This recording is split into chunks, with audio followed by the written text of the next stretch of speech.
Hello guys, in today's video we're gonna talk about how to fix Instagram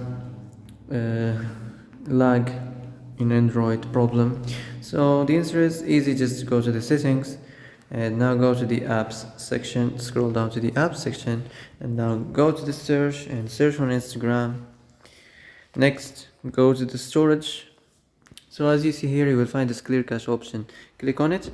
Now you can go check it if it worked. If it didn't, you can try to restart your phone, and if it didn't work again, you can try to clear data. But be careful, when you clear data, all your Instagram data will be deleted.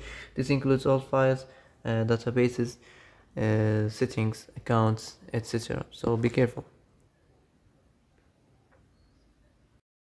So that's it for today's video. I hope this is the answer you've been looking for. And if you like this video, don't forget to like and subscribe, and see you in the next video.